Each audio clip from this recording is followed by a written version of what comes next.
Unraveling the Lakers' trade dilemmas. Who can come to LA? Welcome back to the latest edition of Lakers News, where I'll do my best to guide you through what Lakers management may be thinking as the trade deadline approaches. It is a complicated and constantly changing situation. There is a healthy bit of impatience in some corners of the Lakers' locker room as the team has gone through half the season without making significant roster moves. Despite a recent 5-game winning streak and Friday's win against Memphis, the Lakers are 21-25 and, for now, on the brink of the postseason race. This has led to some nervous movements. In the administration's defense, asking prices across the league have been deemed disproportionately high, perhaps because of the set Utah got for All-Star center Rudy Gobert in the transfer window. And the list of teams seen as sellers is narrowed by potential buyers, with veteran-led teams like the Lakers, Clippers, Suns and Warriors all more or less in the playoff fray rather than the play-in fight as January enters its final weeks. All this to say that the options, at least for now, are not good or are expensive. That's why there's a healthy pessimism among a mix of scouts, executives and agents that a meaningful deal can be negotiated.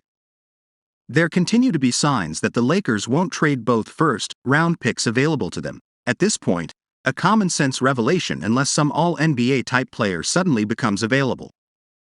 One trade that could be available would be for former draft pick Cam Reddish, who has been completely out of the New York Knicks rotation for nearly 2 months.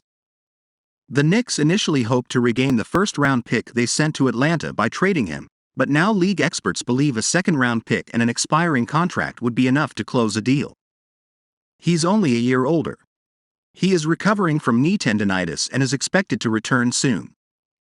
None would be the most logical choice in a trade, but after missing all of last season and struggling early this one, he found his rhythm in January. He's averaging 11 points on 48.8% shooting and hitting 37.5% from three. In the devastating losses to Dallas, Philadelphia and Sacramento last week, Nunn was combined with 32 others. Against Memphis, Nunn made 3 more while scoring 11 points. Reddish has a better size and fits a real need on the wing, but internally there is no consensus that he would be an improvement. There's also another reason not to make that trade, and for the Lakers, that may be the strongest argument. If the Lakers trade Nunn for Reddish, they won't be able to trade Nunn for someone who would be much more likely to make the Lakers a threat. That's the biggest challenge the team faces. Lakers decision-makers wrestling with the thought, if we do this, then we can't do this later.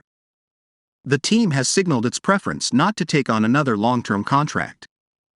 The Lakers project to have about $30 million or more in salary space this summer.